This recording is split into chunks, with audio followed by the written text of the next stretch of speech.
اب بہت غور سے سنیے گا، مختصر سے وقت میں مختصر سی بات شاید کہ اتر جائے تیرے دل میں میری بات۔ اللہ رب العزت والجلال نے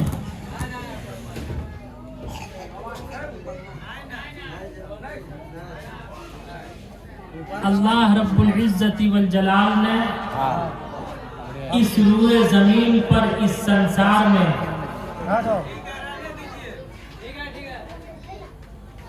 انسانوں کی رشد و ہدایت کے لیے ستمارگ پہ چلانے کے لیے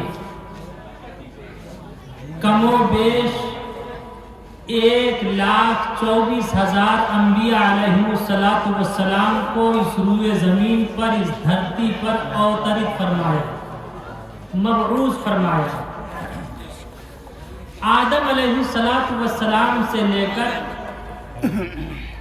آخری نبی کالی کملی والے مصطفیٰ صلی اللہ علیہ وسلم تک تمام انبیاء علیہ السلام کا پیغام، سندیش، میسج ایک تھا۔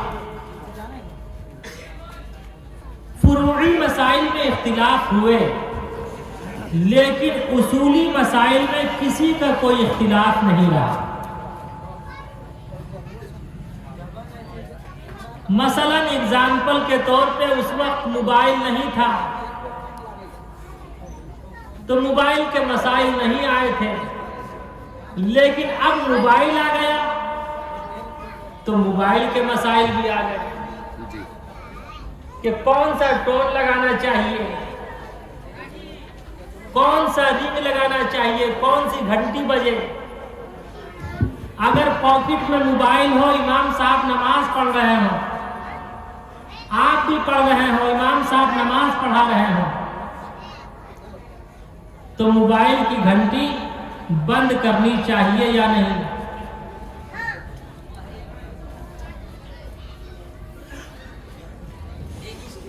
تو یہ مسائل جب موبائل آیا تب ان تمام مسائل کو قرآن و حدیث پر مستنبط کر کے، قرآن و حدیث سے نکال کے ان مسائل کو عام کیا گیا۔ لوگوں کی رشد و ہدایت کے لیے انہیں بتا دیا گیا کہ اس طرح کا ٹون لگا سکتے ہیں، اس طرح کی گھنٹی لگا سکتے ہیں۔ مثلا آج کا نوجوان موبائل پر جو گھنٹی لگاتا ہے، گانے کے بارے میں تو سب جانتے ہیں کہ گانا لگانا درست نہیں ہے، سب جانتے ہیں۔ بہت سے نوجوان ان کا عشق اس طرح سے چھلکتا ہے، کوئی اذان لگا لیتا ہے، کوئی قرآن کی تلاوت لگا لیتا ہے، کوئی نعت لگا لیتا ہے۔ بہت غور سے سنیے گا، بہت باریک مسئلہ ہے۔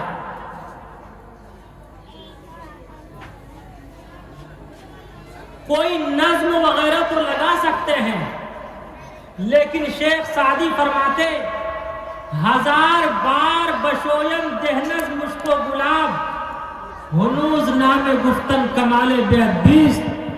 کیا ہے میرے آقا و مولا کالی کملی والے مصطفیٰ احمد مصطفیٰ محمد الرسول اللہ صلی اللہ علیہ وسلم، اگر ہم ہزاروں بار اپنی زبان کو مشک و عنبر کے گلاب کے پانی سے اگر دھل لیں، اس کے باوجود بھی میری زبان اس لائق نہیں کہ میں آپ کا نام لے سکوں۔ ایک مسلمان اذان لگاتا،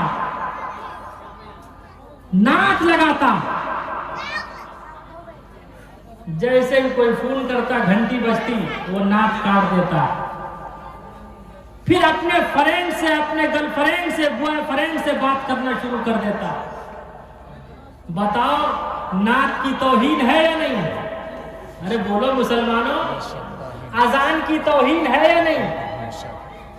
چڑیا وغیرہ کی آواز لگا سکتے ہیں، کوئی نظم لگا سکتے ہیں، لیکن نعت، اذان، قرآن کی تلاوت، ان چیزوں کو لگانا یہ درست نہیں۔ اسی طرح سے امام صاحب نماز پڑھا رہے ہوں،